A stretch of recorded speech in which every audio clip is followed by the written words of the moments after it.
আসসালামু আলাইকুম সুপ্রিয় শিক্ষার্থীবৃন্দ, তোমাদের সকলকে স্বাগতম জানাচ্ছি মণিপুর উচ্চ বিদ্যালয় ও কলেজ কর্তৃক আয়োজিত আমাদের পাঠশালায়। আমরা আজকে যে অধ্যায়টি পড়ছি সেটা হচ্ছে জীববিজ্ঞান প্রথম পত্র একাদশ ও দ্বাদশ শ্রেণীর জন্য। তো কোন অধ্যায়ের কোন অংশটুকু আমরা পড়তে যাচ্ছি চলো সেটা আমরা দেখে আসি। আমরা আজকে পড়ব হচ্ছে অণুজীব থেকে ব্যাকটেরিয়া। গত ক্লাসে আমরা ব্যাকটেরিয়ার সম্পর্কে কিছুটা জেনেছিলাম, আজকে আমরা ব্যাকটেরিয়া সম্পর্কে আরও কিছু জানবো। তো চলো আজকে আমরা কতটুকু কি পড়ব সেটুকু আমরা দেখে আসি এবং এখান থেকে আমাদের শিক্ষণফল কি হবে। আমরা আজকে ব্যাকটেরিয়ার গঠন সম্পর্কে জানতে পারবো এবং এর জনন সম্পর্কে একে ব্যাখ্যা করতে পারবো। তো চলো শুরুতেই আমরা একটা ব্যাকটেরিয়া দেখে আসি। এখানে দেখো আমরা একটা ব্যাকটেরিয়া এবং তার প্রস্থচ্ছেদ অবস্থায় দেখতে পাচ্ছি। এই ব্যাকটেরিয়াটার নাম হচ্ছে ইস্টেরিশিয়া কোলাই। এখানে দেখো ব্যাকটেরিয়ার আমরা লম্বচ্ছেদে ব্যাকটেরিয়ার বিভিন্ন অংশগুলো দেখতে পাচ্ছি। দেখো এটা একটা ব্যাকটেরিয়া, এই ব্যাকটেরিয়াটার নাম হচ্ছে ভিব্রিও কলেরি, যেটা দিয়ে আমাদের কলেরা রোগ সৃষ্টি হয়। তো চলো এরপর দেখি। আর এখানে দেখতে পাচ্ছি যদি আমরা এটার লম্বচ্ছেদ করি তখন কি কি অংশগুলো আমরা আসলে দেখতে পাই। তো চলো ব্যাকটেরিয়ার বিভিন্ন অংশগুলো সম্পর্কে আমরা জেনে আসি। প্রথমেই দেখো আমরা এটার কোষ প্রাচীর সম্পর্কে জানি। ব্যাকটেরিয়ার যে কোষ প্রাচীর সেটা হচ্ছে জড় কোষ প্রাচীর, আর এই কোষ প্রাচীরের প্রধান উপাদান হচ্ছে মিউকোপ্রোটিন, যা মিউরিন বা পেপটিডোগ্লাইকন। এটা হচ্ছে আসলে কার্বোহাইড্রেটের পলিমার, আর এর সাথে মুরামিক অ্যাসিড এবং টিকুইক অ্যাসিড থাকে। আমরা যদি একটা ব্যাকটেরিয়ার স্ট্রাকচার দেখি লম্বচ্ছেদে তখন কেমন দেখতে পাবো, দেখো এইরকম একটা প্লাজমা মেমব্রেন এবং তার চারদিকে কোষ প্রাচীরের একটা স্তর দেখতে পাবো এবং তার চারপাশে আমরা দেখতে পাবো হচ্ছে এইভাবে ক্যাপসুলের একটা আবরণ। তো এখানে কোষ প্রাচীর কোন অংশটা? এই যে এই অংশটা বাইরের, এই অংশটা হচ্ছে কোষ প্রাচীর। তো দেখো কোষ প্রাচীর যে অংশটা এটা জড় এবং এর প্রধান উপাদান হচ্ছে মিউকোপ্রোটিন। এখানে দেখো কোষ প্রাচীরের ক্ষেত্রে আমরা জানি যে ব্যাকটেরিয়া দুই ধরনের আছে, গ্রাম পজিটিভ আর গ্রাম নেগেটিভ ব্যাকটেরিয়া। তো গ্রাম পজিটিভ ব্যাকটেরিয়ার ক্ষেত্রে দেখা যায় কি, এখানে দেখো এটা হচ্ছে গ্রাম পজিটিভ ব্যাকটেরিয়ার কোষ প্রাচীর, আর গ্রাম নেগেটিভ ব্যাকটেরিয়ার কোষ প্রাচীর যদি আমরা আলাদা করে দেখি তখন দেখব যে কোষ প্রাচীরের স্ট্রাকচারের মধ্যে পার্থক্য আছে। দেখতে পাবো যে গ্রাম পজিটিভ ব্যাকটেরিয়ার কোষ প্রাচীরের মধ্যে যে অংশে প্লাজমা মেমব্রেন থাকে তারপরে একটা পেরিপ্লাজমিক স্পেস থাকে এবং কোষ প্রাচীরে পেপটিডোগ্লাইকানের বেশ পুরো একটা স্তর গ্রাম পজিটিভ ব্যাকটেরিয়ার ক্ষেত্রে দেখা যায় এবং এখানে থাকে হচ্ছে টিকোইক অ্যাসিড আর হচ্ছে লিপোটিকোইক অ্যাসিড। অন্যদিকে গ্রাম নেগেটিভ ব্যাকটেরিয়ার ক্ষেত্রে তুমি দেখতে পাবে যে পেপটিডোগ্লাইকানের স্তরটা, দেখো এখানে পেপটিডোগ্লাইকানের স্তরটা বেশ পাতলা হয় আর তার উপরে যে মেমব্রেনটা থাকে সেখানে লিপোপলিস্যাকারাইড নামে একটা স্তর থাকে আর নিচে প্লাজমা মেমব্রেন অংশটা থাকে। গ্রাম পজিটিভ ব্যাকটেরিয়া ভায়োলেট রং ধারণ করতে পারে আসলে পেপটিডোগ্লাইকানের এই পুরো স্তরের কারণে, আর একই কারণে গ্রাম নেগেটিভ ব্যাকটেরিয়া ক্রিস্টাল ভায়োলেটের রং ধরে রাখতে পারে না। আচ্ছা এরপরে চলো আমরা দেখি ক্যাপসুল অংশটা। ক্যাপসুল কোন অংশটা? এই যে স্তরটা আমরা দেখতে পাচ্ছি এই অংশটা হচ্ছে ক্যাপসুল। আচ্ছা ক্যাপসুল অংশটা কোষ প্রাচীরকে ঘিরে থাকে এবং এই ক্যাপসুল অংশটা কি জটিল এক ধরনের কার্বোহাইড্রেট বা এটাকে বলা হয় পলিপ্যাপটাইড দিয়ে গঠিত পুরো স্তর এবং এই ক্যাপসুল স্তরকে স্লাইম স্তরও বলা হয়। এখানে আমরা একটা ব্যাকটেরিয়ার প্রস্থচ্ছেদ অবস্থায় দেখতে পাচ্ছি। দেখো এখানে ক্যাপসুলের স্তর, সেল মেমব্রেন, প্লাজমা মেমব্রেন এবং তার ভেতরে দেখো কি কি অংশ আমরা দেখতে পাচ্ছি। দেখো প্লাজমা মেমব্রেনের সাথে মেসোজোম, তার ভেতরে নিউক্লিওয়েড বা ডিএনএ, তারপর এখানে কি আছে সাইটোপ্লাজম আছে, প্লাজমিড আছে, তারপর এখানে দেখো পলিরাইবোজোম আছে, পিলি আছে, ফ্লাজেলা আছে। তো এই ধরনের অংশগুলো আমরা ব্যাকটেরিয়ার প্রস্থচ্ছেদে দেখতে পাবো। এরপরে দেখি আমরা ফ্লাজেলাকে যদি আমরা আরেকটু ভালোভাবে দেখি, দেখো ফ্লাজেলাগুলা কিভাবে থাকে ব্যাকটেরিয়ার ভিতরে? সব ব্যাকটেরিয়াতেই কি ফ্লাজেলা অসংখ্য থাকে? এক একটা ব্যাকটেরিয়ার মধ্যে ফ্লাজেলার সংখ্যা কম বেশি হতে পারে। আমরা এটা আগে জেনেছি, ব্যাকটেরিয়ার শ্রেণীবিভাগ যখন পড়েছি তখন আমরা দেখেছি যে ফ্লাজেলা কখনো ব্যাকটেরিয়াতে নাও থাকতে পারে, আবার কিছু কিছু ব্যাকটেরিয়াতে কম বেশি থাকতে পারে। এখন আমরা যেহেতু এখানে একটা আদর্শ ব্যাকটেরিয়া সম্পর্কে জানছি, কাজে এখানে আমরা ফ্লাজেলা অংশটা দেখতে পাচ্ছি। তো ফ্লাজেলা অংশটা আসলে কি দিয়ে তৈরি? এটা আসলে এক ধরনের প্রোটিন দিয়ে তৈরি। এবং এই যে দেখো ফ্লাজেলা অংশটা, এই ফ্লাজেলা অংশটা প্রতিটা ফ্লাজেলাতে 3টা অংশ থাকে। কি কি দেখো এখানে আমরা দেখতে পাচ্ছি। প্রথমে দেখো যে অংশটা বাইরে বের হয়ে থাকে সেটা হচ্ছে ফিলামেন্ট, তারপর হচ্ছে তার ফিলামেন্টের ভেতরের অংশটাকে আমরা বলি হুক, এবং তারপরে যে অংশটা কোষ প্রাচীরের ভেতরের অংশে থাকে, প্লাজমা মেমব্রেনের ওখানে কিছুটা থাকে, সেই অংশটাকে আমরা বলি বেজাল বডি। এবং এই ফ্লাজেলা আসলে কি কাজে সহায়তা করে? ফ্লাজেলা হচ্ছে ব্যাকটেরিয়াকে চলনে সহায়তা করে। এরপর চলো, অনেকটা ফ্লাজেলার মতোই আরেকটা অংশ যেটাকে আমরা বলি পিলি। আচ্ছা, পিলিটা কি? পিলিন নামক এক ধরনের প্রোটিন দিয়ে তৈরি এবং এটা লোম সদৃশ অঙ্গ। তাহলে এখানে আমরা এই ব্যাকটেরিয়ার মধ্যে আমরা একটু পিলি দেখিয়ে দিই। তো দেখো, পিলিটা এক এক ব্যাকটেরিয়ার মধ্যে এক এক রকমভাবে এটা থাকতে পারে। এটা অনেকটা লোম সদৃশ অঙ্গ এবং পোষক কোষের সাথে ব্যাকটেরিয়াকে সংযুক্ত করে রাখে। তার মানে হচ্ছে কি, যে যখন নাকি ব্যাকটেরিয়া কোনো পোষক দেহে অ্যাটাক করে তখন ফ্লাজেলা তাকে চলনে সহায়তা করে, আর পিলিটা হচ্ছে যেন সে পোষক দেহের সাথে সে সংযুক্ত হয়ে থাকতে পারে সেটাতে সহায়তা করে। দেখো এখানে আমরা অসংখ্য, এই ব্যাকটেরিয়াটার মধ্যে অসংখ্য পিলি দেখতে পাচ্ছি, ছোট ছোট। এরপরে চলো দেখি প্লাজমা মেমব্রেন সম্পর্কে একটু জানি। প্লাজমা মেমব্রেনটা আসলে কি কাজ করে? আমরা দেখো এইখানে প্লাজমা মেমব্রেন কোন অংশটা? এই অংশটা হচ্ছে প্লাজমা মেমব্রেন। তো প্লাজমা মেমব্রেন এটা আসলে সরল শৃঙ্খলের ফসফোলিপিড বাইলেয়ার হিসেবে অবস্থিত এবং এর মাঝে প্রোটিন থাকে। এই যে প্লাজমা মেমব্রেনের স্তরটা আমরা দেখতে পাচ্ছি, এটা হচ্ছে সরল এক ধরনের শিকলের লেয়ার এবং যেটার মধ্যে প্রোটিন থাকে। এই প্লাজমা মেমব্রেনের স্তরের ভিতরে প্রোটিন থাকে এবং এটা অনেক ধরনের মেটাবলিক কাজ করে থাকে। ব্যাকটেরিয়ার মধ্যে মাইটোকন্ড্রিয়া না থাকলেও কিছুটা এটিপি তৈরি হয়। সেটা কিভাবে তৈরি হয়? ফসফোরাইলেশন প্রক্রিয়ায়। কেন? কারণ হচ্ছে এই যে প্লাজমা মেমব্রেন অংশটা দেখতে পাচ্ছি, এই প্লাজমা মেমব্রেনে ফসফোরাইলেটিক এনজাইম থাকে। এই ফসফোরাইলেটিক এনজাইমটা আসলে মাইটোকন্ড্রিয়ার না থাকলেও এই ব্যাকটেরিয়ার ভেতরে যে প্লাজমা মেমব্রেন অংশটাতে আছে, এই প্লাজমা মেমব্রেন অংশটাতে আসলে এই ফসফোরাইলেশন প্রক্রিয়াতে এই প্রক্রিয়াটা হয়ে থাকে, এটিপিটা তৈরি হয়। এখানে আমরা একটা ব্যাকটেরিয়ার পূর্ণ ব্যাকটেরিয়া এবং তার লম্বচ্ছেদ অবস্থায় দেখতে পাচ্ছি। তো এরপরে চলো মেসোজোম সম্পর্কে আমরা একটু জানি। মেসোজোম বলতে আসলে কোন অংশটাকে বোঝায়? এখানে কি বলা হচ্ছে আসো আগে সেটা দেখি। প্লাজমা মেমব্রেন ভেতরের দিকে ভাঁজ হয়ে থলির মতো গঠন তৈরি করে এবং এটা কোষ বিভাজনে সহায়তা করে। তার মানে কি, এই যে প্লাজমা মেমব্রেন অংশটা আছে, প্লাজমা মেমব্রেন অংশটা কি হবে? কিছুটা ভেতরের দিকে ভাঁজ হয়ে এরকম থলের মতো একটা গঠন তৈরি করবে। এই যে এখানে দেখো, এই ছবিটার মধ্যে আমরা এটা দেখতে পাচ্ছি যে প্লাজমা মেমব্রেনের পাশেই কিছুটা অংশ ভাঁজ হয়ে একটা থলের মতো অংশ তৈরি করেছে এবং এই অংশটা আসলে ব্যাকটেরিয়াকে যেন আবার বিভাজন হতে পারে সেটাতে সহায়তা করে থাকে। এরপর চলো দেখি সাইটোপ্লাজম। সাইটোপ্লাজম এখানে কোন অংশটার ভেতরে? সাইটোপ্লাজমিক মেমব্রেন দিয়ে এটি পরিবেষ্টিত থাকে। সাইটোপ্লাজম আসলে কোন অংশটা? এই যে ভেতরে, পুরো অংশটার ভিতরে আসলে সাইটোপ্লাজম থাকে এবং এখানে কি কি থাকে? ছোট ছোট কোষ গহ্বর থাকতে পারে, চর্বি থাকতে পারে, শর্করা, প্রোটিন, বিভিন্ন খনিজ উপাদান যেমন লৌহ, ফসফরাস থাকতে পারে এবং এই যে কোষ গহ্বর থাকে সেটা কোষ রসে পরিপূর্ণ থাকে। মুক্ত রাইবোজোম দেখা যেতে পারে, তারপর পলিরাইবোজোম দেখা যেতে পারে। এই সাইটোপ্লাজমের ভেতরে আমরা এই অংশগুলো দেখতে পাই। আচ্ছা চলো এখন আমরা একটু দেখি ফ্লাজেলা এবং পিলির মধ্যে আসলে কোনো পার্থক্য আছে কিনা। আচ্ছা এখানে দেখো, আমরা যে দেখলাম যে এটা হচ্ছে ফ্লাজেলা, এটা হচ্ছে পিলি।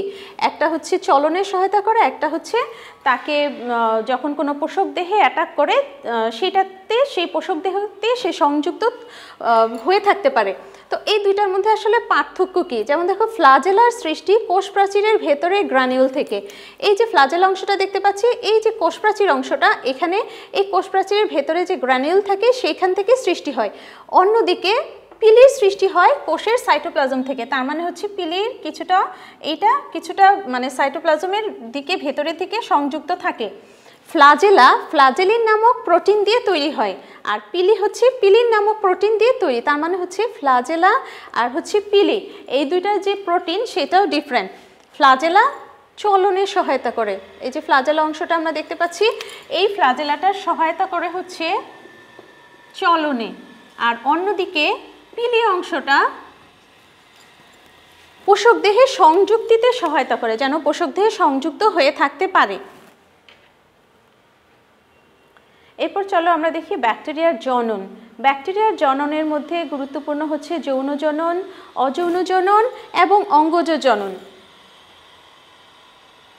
ব্যাকটেরিয়ার জননের মধ্যে দ্বিভাজন খুবই গুরুত্বপূর্ণ এক ধরনের জনন, যদিও এটা যৌন জনন নয়, এটা হচ্ছে অযৌন জনন পদ্ধতি, কিন্তু তারপরেও ব্যাকটেরিয়াতে সবচেয়ে বেশি এই দ্বিভাজন পদ্ধতিতেই আসলে ব্যাকটেরিয়া বংশবিস্তার করে থাকে। একটি কোষ দুই ভাগে ভাগ হবার পদ্ধতির নাম হচ্ছে দ্বিভাজন, এবং ব্যাকটেরিয়ার সংখ্যা বৃদ্ধি তথা প্রজননের প্রধান উপায় হচ্ছে এই দ্বিভাজন। তার মানে কি, দ্বিভাজন পদ্ধতিতেই আসলে ব্যাকটেরিয়া সবচেয়ে বেশি বংশবিস্তার করে থাকে। আদি কোষের অযৌন জনন প্রক্রিয়া, যেখানে নিউক্লিয়ার বস্তু সমান দুই ভাগে বিভক্ত হয়। তার মানে কি, এই যে দ্বিভাজন এটা আসলে আদি কোষের ক্ষেত্রেই হয়, এবং এই অযৌন জনন পদ্ধতি যেখানে নিউক্লিয়ার বস্তু দুই ভাগে বিভক্ত হয়। এটার ভেতরে আমরা এক ধরনের প্লাজমিড দেখতে পাবো গোলাকৃতির, তারপর দেখতে পাবো ডিএনএ নিউক্লিয়ার বডির মতো কিছুটা থাকবে। আর এই যে দ্বিভাজন অংশটা, এই প্রক্রিয়ায় একটি ব্যাকটেরিয়া সম আকারের দুটিতে পরিণত হয় এবং দ্রুত সংখ্যা বৃদ্ধি করতে পারে। তার মানে দ্বিভাজন হচ্ছে এমন একটা পদ্ধতি যে পদ্ধতিতে ব্যাকটেরিয়া খুব দ্রুত বংশ বিস্তার করতে পারে এবং একটা ব্যাকটেরিয়া থেকে আসলে দুইটা ব্যাকটেরিয়া সৃষ্টি হয়। তো চলো আমরা দেখি ব্যাকটেরিয়া কিভাবে দ্বিভাজন পদ্ধতিতে বংশ বিস্তার করে থাকে। এখানে দেখো আমরা যে চিত্রটা দেখতে পাচ্ছি, দেখো একটা ব্যাকটেরিয়া, প্রথমে ধরো আমরা একটা ইকোলাই ব্যাকটেরিয়া আঁকি। তো ব্যাকটেরিয়াটা যখন প্রাইমারি স্টেজে থাকে তখন তার ভেতরে কিন্তু আসলে একটা ক্রোমোজোম বা নিউক্লিয়ের অংশ একটা থাকে, ঠিক আছে। এরপরে হবে কি, এরপরে আস্তে আস্তে আমরা যেটা দেখতে পাবো সেটা হচ্ছে এই যে ভেতরের অংশটা, সেটা আস্তে আস্তে নিউক্লিয়ের অংশটা ভাগ হতে থাকবে। দেখো মানে ভাগ হওয়া মানে কি, এটা হচ্ছে রেপ্লিকেশন হচ্ছে, একটা থেকে দুইটা হচ্ছে। আচ্ছা, দুইটা হবে এবং একই সাথে এই যে কোষ প্রাচীর আর প্লাজমা মেমব্রেনের অংশটা আছে, এই অংশটা এদিকে বাড়তে থাকবে। প্রথম দিকে যেরকম ছিল এটা কিন্তু আকৃতিতে অনেকখানি লম্বা হবে। দেখো এখানে এটা অনেকখানি আকৃতিতে লম্বা হয়েছে এবং এই যে নিউক্লিয়ার অংশগুলো আছে সেগুলো কিন্তু দেখো অনেকখানি দুই দিকে সরে গেছে। আচ্ছা, তারপরে কি হবে দেখো, সরে যাওয়ার পরে এই যে প্লাজমা মেমব্রেনের অংশটা এটা আস্তে আস্তে ভিতর দিকে ঢুকে যাবে, মানে দুইটা অংশে ভাগ হওয়ার জন্য এটা আসলে প্রস্তুতি নিচ্ছে। দেখো প্লাজমা মেমব্রেন এবং কোষ প্রাচীর আস্তে আস্তে এভাবে দুইটা অংশে ভাগ হতে থাকবে, ঠিক আছে। এবং পরবর্তীতে দেখা যাবে যে দুইটা অংশে একটা ব্যাকটেরিয়া থেকে দুইটা ব্যাকটেরিয়া এভাবে, আমরা আসলে ব্যাকটেরিয়ার মধ্যে গুরুত্বপূর্ণ অংশ হিসেবে নিউক্লিয়েট অংশটা দেখাচ্ছি বলে শুধু নিউক্লিয়েট অংশটাই এখানে দেখালাম, আসলে কিন্তু সবগুলো অংশই এর ভেতরে, যে প্লাজমিড, তারপর রাইবোজোম, পলিরাইবোজোম, সেগুলো কিন্তু সব এর ভেতরে তৈরি হবে। আচ্ছা দেখো আমরা একটু ধাপে ধাপে পদ্ধতিটা একটু দেখে আসি। ব্যাকটেরিয়াল ক্রোমোজোম বা ডিএনএ ব্যাকটেরিয়া কোষের দুই প্রান্তের মাঝামাঝি অবস্থান নেয় এবং প্লাজমা মেমব্রেনের সাথে সংযুক্ত হয়। তার মানে কি, দেখো ব্যাকটেরিয়ার যে ডিএনএটা আছে কোষের দুই প্রান্তে, ঠিক আছে, একটা কোষের দুই প্রান্তে মাঝামাঝি দিকে অবস্থান নেবে এবং প্লাজমা মেমব্রেনের সাথে এই অংশটা এইভাবে প্লাজমা মেমব্রেনের সাথে এই অংশটা সংযুক্ত হবে। এরপর ডিএনএটা রেপ্লিকেট হচ্ছে, ডিএনএ রেপ্লিকেট হয়ে একটা থেকে দুইটা ডিএনএ হচ্ছে। এবং তারপরে দেখো একইভাবে সেল ওয়াল, এখানে আবার একই জিনিস দেখতে পাচ্ছি, sell elongate, DNA is replicated, DNA অংশটা রেপ্লিকেট হচ্ছে এবং এক ধরনের প্রেশারের কারণে তারপর দুইটা যখন নাকি এখানে এইভাবে ভাঁজ তৈরি হচ্ছে এবং সেখান থেকে দুইটা কোষ সেপারেট হয়ে যাচ্ছে। আচ্ছা, দেখো এই কোষের যে কোষ প্রাচীর প্লাজমা মেমব্রেন সহ যে আকৃতিটা ছিল, পরবর্তীতে আস্তে আস্তে কিন্তু আকৃতিটা বাড়ছে। বাড়ার কারণ কি? প্লাজমা মেমব্রেন আর কোষ প্রাচীরটা কি করে লম্বা এভাবে বাড়তে থাকে। আচ্ছা, এবং এই বৃদ্ধিটা হয় হচ্ছে শুধু এই যে মাঝামাঝি এই অংশটার মধ্যে কোষ প্রাচীর আর প্লাজমা মেমব্রেন অংশটা বাড়তে থাকে, ঠিক আছে? এই জন্য কোষটা লম্বা বড় হয়ে যায়। কোষ প্রাচীর এবং প্লাজমা মেমব্রেনের লম্বায় বৃদ্ধির কারণে ডিএনএ রেপ্লিকা দুই দিকে পৃথক হয়ে যায়। দেখো ঠিক একইভাবে যখন এই যে এখানে লম্বায় বৃদ্ধি পেল, তখন ডিএনএ যে রেপ্লিকেশন হয়েছে সেই রেপ্লিকেট হওয়া অংশগুলা দুই দিকে সরে গিয়েছে। আচ্ছা, লম্বায় বৃদ্ধিপ্রাপ্ত কোষের মাঝখানে প্লাজমা মেমব্রেন ক্রমশ ভিতরের দিকে বৃদ্ধিপ্রাপ্ত হতে থাকে এবং কোষ প্রাচীরও সংশ্লেষিত হতে থাকে। মানে কি, লম্বায় যে বৃদ্ধি হলো প্লাজমা মেমব্রেন আর এই কোষ প্রাচীর, এটা কি হবে আস্তে আস্তে ভেতরের দিকে ঢুকে যাবে। দেখো এখানে এই যে প্লাজমা মেমব্রেন আর কোষ প্রাচীর অংশটা আস্তে আস্তে দেখো কোষের ভেতরের দিকে ঢুকে যাচ্ছে। এটা এই অংশটা এখানে এই কথাটাই বলা হয়েছে। আচ্ছা, এই ধাপে বলা হচ্ছে শেষ পর্যন্ত দুটি অপত্য কোষ সৃষ্টি হয় এবং এক সময় মাতৃকোষের আকার সমান আকারের দুইটা কোষ দ্বিভাজন প্রক্রিয়ায় এইভাবে অংশগ্রহণ করে ফেললো। দেখো এখানে যখনই এই প্লাজমা মেমব্রেন আর কোষ প্রাচীর অংশটা যত গভীরভাবে, যত এইভাবে প্রথমে এইভাবে থাকবে, তারপর দেখা যাবে যে আরও ভেতরে ঢুকবে, এইভাবে বৃদ্ধি পেতে তারপর যখন নাকি দুইটা কোষ একদম ভাগ হয়ে যাবে, তারপর এক ধরনের টার্গার প্রেশারের কারণে কি হবে যে দুইটা কোষ আলাদা হয়ে যাবে। আচ্ছা, আমরা এতক্ষণ দেখলাম হচ্ছে ব্যাকটেরিয়ার দ্বিভাজন, এটা এক ধরনের অযৌন জনন। এখন চলো আমরা দেখে আসি ব্যাকটেরিয়া যৌন পদ্ধতিতে কিভাবে বংশ বিস্তার করে। ব্যাকটেরিয়াতে আসলে সেরকম প্রকৃত যৌন জনন ঘটে না, এটাতে কোনো গ্যামিট সৃষ্টি হয় না, কোনো মায়োসিস বিভাজন হয় না, কোনো ডিপ্লয়েড কোষ তৈরি হয় না এবং কোনো জাইগোটও তৈরি হয় না। আমরা জানি যে যৌন জননের জন্য আসলে গ্যামিট সৃষ্টি হতে হয়, তারপর হচ্ছে জাইগোট হতে হয়, পুং গ্যামিট, স্ত্রী গ্যামিট লাগে, কিন্তু ব্যাকটেরিয়া আসলে আলাদাভাবে কোনো পুং স্ত্রী এভাবে আসলে ভাগ করা যায় না এবং এই জন্য কোনো জাইগোটও এখানে আমরা দেখতে পাই না। তবে যৌন জনন পদ্ধতি, তাহলে এটাকে কেন বলা হচ্ছে? কারণ হচ্ছে এখানে আমরা দেখতে পাবো যে একটা দাতা কোষ থাকবে, একটা গ্রহিতা কোষ থাকবে। দাতা কোষ তার কিছু জেনেটিক ম্যাটেরিয়াল সে গ্রহিতা কোষকে দিতে পারবে, এই জন্য আমরা এটাকে যৌন জনন বলি। আচ্ছা, এখন দেখো এখানে কি হচ্ছে, জেনেটিক্যাল ম্যাটেরিয়াল এই পদ্ধতিতে যৌন জনন পদ্ধতিতে স্থানান্তর হয় এবং এটা কি জেনেটিক ম্যাটেরিয়ালটা আসলে কি ব্যাকটেরিয়াল ক্রোমোজোম বা ডিএনএ, এটা স্থানান্তর হয় এবং এই যৌন জননের ক্ষেত্রে এই ব্যাকটেরিয়ার যে ক্রোমোজোম অংশটা বা ডিএনএ, এটা তিনভাবে স্থানান্তরিত হতে পারে। আচ্ছা, একটা পদ্ধতি হচ্ছে কনজুগেশন। এটা কিভাবে হবে চলো আমরা একটু দেখি। এটা প্রথম এই পদ্ধতিটার নাম হচ্ছে, এই পদ্ধতিটাকে বলে কনজুগেশন। এক ধরনের সংযোগ তৈরি হবে এবং তার মাধ্যমে দাতা এবং গ্রহিতা কোষের কিছুটা অংশের বিনিময় হবে। আচ্ছা, দাতা এবং গ্রহিতা কোষে ফাঁপা নল সৃষ্টি হয়ে কনজুগেশন নালী তৈরি হয়। ধরো আমি ধরলাম এটা একটা ব্যাকটেরিয়া, এদিকে আরেকটা ব্যাকটেরিয়া। ব্যাকটেরিয়াতে কিন্তু আলাদা করে পুং ব্যাকটেরিয়া বা স্ত্রী ব্যাকটেরিয়া হয় না। যেটা দাতা সেটাকে আমি ধরে নিলাম যে এটা হচ্ছে দাতা আর এটা হচ্ছে গ্রহিতা। তো এই যে দাতা আর গ্রহিতা কোষ, তাদের মধ্যে হবে কি এক ধরনের ফাঁপা নল তৈরি হবে এই ব্যাকটেরিয়া দুইটার মাঝে এবং এই ফাঁপা নলটাকে তখন আমরা বলি হচ্ছে কনজুগেশন নালী। এই কনজুগেশন নালী কিভাবে কি মানে এটা কখন হতে পারে? প্লাজমিড বা বিরল ক্ষেত্রে আংশিক ক্রোমোজোম রেপ্লিকেশন করে স্থানান্তরিত হতে পারে। আমরা জানি যে ব্যাকটেরিয়ার ভেতরে প্লাজমিড আছে, খুবই গুরুত্বপূর্ণ একটা জিনিস, যেটার ভেতরে কিছুটা ডিএনএ ধারণ করতে পারে এবং ক্রোমোজোম। তো কি হতে পারে?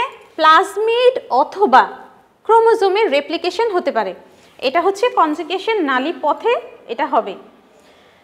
আচ্ছা, কি হচ্ছে, নালীপথে দাতা কোষের প্লাজমিড গ্রহিতা কোষে স্থানান্তর হবে। এই যে দাতা কোষের যে প্লাজমিড আছে এটা কি হবে, গ্রহিতা কোষে এই নালীপথে এখানে এটা প্রবেশ করবে। আচ্ছা, এটা কিভাবে হবে? প্রথমে প্লাজমিড রেপ্লিকেট করে দুটি হয়, তার মানে হচ্ছে দাতা কোষে যে একটা প্লাজমিড থাকে সেটা রেপ্লিকেট করে দুটা হবে এবং একটা কি হবে, একটা দাতা কোষে রয়ে যাবে, অন্যটি নালীপথে গ্রহিতা কোষে স্থানান্তর হবে। এবং একটা মজার বিষয় এখান থেকে দেখো, আমরা জানি যে আমরা যখন বিভিন্ন ধরনের অ্যান্টিবায়োটিক গ্রহণ করি তো আমরা বলি যে আমাদের বডি রেজিস্ট্যান্ট হয়ে যায়। কারণটা কি? কারণ হচ্ছে এই যে দাতা কোষ সে যখন প্লাজমিড কপি করে তখন পরবর্তী ব্যাকটেরিয়াতেও কিন্তু সে একই প্লাজমিডটা কপি করে সে পৌঁছায় দেয়। তার মানে কি এই ব্যাকটেরিয়াটাও তখন একই জিনিস, একই ডিএনএ সেটা সে ধারণ করছে এবং তাতে হচ্ছে কি যে সে আগে থেকেই সেই বৈশিষ্ট্যটা পেয়ে যাচ্ছে এবং নতুন যত ব্যাকটেরিয়া এইভাবে জন্ম নিচ্ছে সে কিন্তু রেজিস্ট্যান্ট হয়েই জন্ম নেয়। আচ্ছা, এখানে দেখো প্লাজমিডের মাধ্যমে কিভাবে ডোনার আর রেসিপিয়েন্টের মাধ্যমে নালীপথে কনজুগেশন হয় সেটা আমরা একটু দেখি। দেখো এখানে একটা ব্যাকটেরিয়াল ক্রোমোজোম আছে, একটা প্লাজমিড আছে, আর ওই দিকে যে গ্রহিতা তার ভেতরে আমরা একটা ক্রোমোজোমাল ডিএনএ দেখতে পাচ্ছি। এখানে দেখো একটা নালী তৈরি হয়েছে। আচ্ছা, তারপরে কি হচ্ছে দেখো, কনজুগেশন নালীপথে এখানে ক্রোমোজোমাল যে ডিএনএ সেটা কিন্তু আছে, আর এইখানে যে প্লাজমিড ডিএনএটা ছিল, প্লাজমিড ডিএনএ দেখো তার কিছুটা অংশ কপি করে কি করছে, সে গ্রহিতা কোষে সে পৌঁছায় দিচ্ছে। এবং তারপর কি হলো দেখো, একই রকম এই প্লাজমিডে যেই ক্যারেক্টারিস্টিক্সগুলো আছে এই প্লাজমিডেও ঠিক একই ক্যারেক্টারিস্টিক্সগুলো নিয়েই সেটা জন্মাবে। এবং এই পদ্ধতিটা হচ্ছে কনজুগেশন নালীপথে প্লাজমিডের স্থানান্তর। আচ্ছা, কনজুগেশন বাদেও আরও পদ্ধতি আছে। তো এর মধ্যে একটা হচ্ছে কিছু কিছু ক্ষেত্রে দাতা কোষের আংশিক ক্রোমোজোম গ্রহিতা কোষে স্থানান্তর হতে পারে। ক্রোমোজোমের কিছুটা গ্রহিতা কোষে প্রবেশের পর নালীর সংযোগ বিচ্ছিন্ন হয়ে যায়। তার মানে কি এখানে প্লাজমিডের স্থানান্তর হবে না, এখানে কি হবে, এই যে এখানে যে ধরো এটা হচ্ছে এখানে এটার ক্রোমোজোম আছে এবং এটার ভিতরে একটা ক্রোমোজোম আছে, ক্রোমোজোমাল ডিএনএ যেটা। এখন কি করবে, দাতা কোষ গ্রহিতা কোষকে তার ক্রোমোজোমের কিছুটা অংশ এখানে সে পৌঁছায় দিবে এবং গ্রহিতা কোষ করবে কি, সেই ক্রোমোজোমটা সে এখানে ধারণ করবে। গ্রহিতা কোষের ক্রোমোজোমের সাথে দাতা কোষের ক্রোমোজোমের যে দেখো এখানে রিকম্বিনেশন হলো এবং অতিরিক্ত যে অংশটা থাকবে সেটা বিগলিত হয়ে যাবে। এই পদ্ধতিটা আসলে প্রকৃতিতে কম হয়, এটা প্রয়োজনে আমরা গবেষণাগারে করতে পারি। ক্রোমোজোমের মাঝে কিভাবে রিকম্বিনেশন হয় দেখো, আমরা এখানে দেখতে পাচ্ছি যে একটা ব্যাকটেরিয়া এবং সেটা ভাগ হচ্ছে দ্বিভাজন পদ্ধতিতে হচ্ছে, এবং এই যে ক্রোমোজোমাল অংশটা আছে রিকম্বিনেশন, এটা রিকম্বিনেশনের মাধ্যমে তাদের মধ্যে অংশের বিনিময় হবে। এরপরে আমরা দেখি ট্রান্সফরমেশন কিভাবে হয়। পরিবেশ থেকে অন্য ব্যাকটেরিয়ার, নর্মালি এটা দেখা যায় যে সাধারণত মৃত ব্যাকটেরিয়ার ডিএনএ গ্রহিতা কোষে প্রবেশ করে রিকম্বিনেশন ঘটাতে পারে। দেখো এখানে অন্য ব্যাকটেরিয়ার, এটা একটা ব্যাকটেরিয়া এবং ট্রান্সফরমেশন যখন হবে এই মৃত ব্যাকটেরিয়ার ডিএনএর কিছুটা অংশ একটা অন্য ব্যাকটেরিয়াতে প্রবেশ করবে এবং এইভাবে এই ব্যাকটেরিয়ার ডিএনএর সাথে এই অংশটা রিকম্বিনেশন করে ফেলবে। এরপরে চলো দেখি ট্রান্সডাকশন কখন হবে। ফাজ ভাইরাসের মাধ্যমে এক ব্যাকটেরিয়ার জিনোম অন্য ব্যাকটেরিয়াতে প্রবেশ করে রিকম্বিনেশন ঘটাতে পারে। ট্রান্সডাকশনের এখানে একটা ছবি আমরা দেখতে পাচ্ছি, ব্যাকটেরিয়ার ভেতরে দেখো আমরা এখানে দেখতে পাচ্ছি যে একটা ফাজ ভাইরাস। তো ফাজ ভাইরাসের মাধ্যমে কি হতে পারে যে এক ব্যাকটেরিয়ার জিনোম অন্য ব্যাকটেরিয়াতে এখানে প্রবেশ করতে পারে। দেখো এই ট্রান্সডাকশনের মাধ্যমে কি হবে, ফাজ ভাইরাসের ভেতরে যে ডিএনএ অংশটা আছে এই ডিএনএর অংশটা ব্যাকটেরিয়ার মধ্যে প্রবেশ করতে পারে এবং সেখানে রিকম্বিনেশন করতে পারে। এবং যখন নাকি ফাজ ভাইরাসের মাধ্যমে ব্যাকটেরিয়ার জিনোম ব্যাকটেরিয়ার মধ্যে প্রবেশ করে তখন এই পদ্ধতিটাকে বলা হয় ট্রান্সডাকশন। এখানে আমরা একটা ট্রান্সডাকশনের ছবি দেখতে পাচ্ছি। যে কিভাবে ব্যাকটেরিয়ার একটা ব্যাকটেরিয়ার ভেতরে একটা ফাজ ভাইরাস প্রবেশ করে, তার নিজের অংশগুলো কপি করে এবং একই সাথে ব্যাকটেরিয়ার ডিএনএটাকে ব্যবহার করে, এবং তারপরে দেখো যে নিজের ডিএনএটা ভাইরাসের ফাজ ভাইরাসের ডিএনএ এবং ব্যাকটেরিয়াল ডিএনএ কীরকমভাবে একটা সংযুক্ত হয়ে গেল। এটা আমরা ভাইরাসের যখন আমরা ভাইরাসের জনন পড়েছিলাম তখন আমরা এখানে এটা দেখেছিলাম। আচ্ছা, চলো ব্যাকটেরিয়ার সেক্সুয়াল রিপ্রোডাকশনের পদ্ধতিগুলো এক পলকে আমরা দেখে নেই। ট্রান্সফরমেশন এখানে দেখতে পাচ্ছি, প্লাজমিড অংশ ব্যাকটেরিয়ার ভেতরে প্রবেশ করে এবং তাদের মধ্যে রিকম্বিনেশন ঘটে, সেটা হচ্ছে ট্রান্সফরমেশন।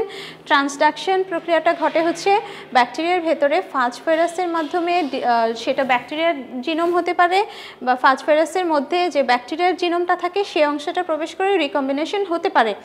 আর কনজুগেশন কি হবে? কনজুগেশনের ক্ষেত্রে তাদের মধ্যে একটা নালী পথ তৈরি হবে এবং তারপর সেই নালী পথে প্লাজমিড কপি হবে এবং কপি করে কনজুগেশনের মাধ্যমে আরেকটা হুবহু প্লাজমিড এখানে পৌঁছে যাবে এবং এই ব্যাকটেরিয়ার মধ্যে একই বৈশিষ্ট্যটা এখানে প্রবেশ করবে। এটা হচ্ছে কনজুগেশন। আরেকটা পদ্ধতি আছে যেটাকে বলে ট্রান্সফেকশন। এটা হচ্ছে ইলেকট্রিক শকের মাধ্যমে প্লাজমিডকে প্রবেশ করানো হয়। আমরা আজকে ব্যাকটেরিয়ার সম্পর্কে, ব্যাকটেরিয়ার স্ট্রাকচার এবং তার জনন সম্পর্কে পড়লাম এবং আশা করি তোমরা বাসায় আজকে পড়বে এবং পরবর্তী ক্লাসে আমরা এর অযৌন জনন, অঙ্গজ জনন সম্পর্কে জানবো। আর গত ক্লাসে আমরা পড়েছিলাম হচ্ছে ব্যাকটেরিয়ার আবাস, ব্যাকটেরিয়া কিভাবে বংশবিস্তার করতে পারে সেই পদ্ধতিগুলা। তার পূর্ববর্তী ক্লাসে আমরা ভাইরাস সম্পর্কে জেনেছি। আশা করি তোমরা এগুলো বাসায় পড়বে এবং এই যে আমরা যে সময়টাতে কাটাচ্ছি সেই সময়টাতে তোমরা ভালোভাবে নিজেদের প্রস্তুত করে নেবে। ধন্যবাদ সবাইকে।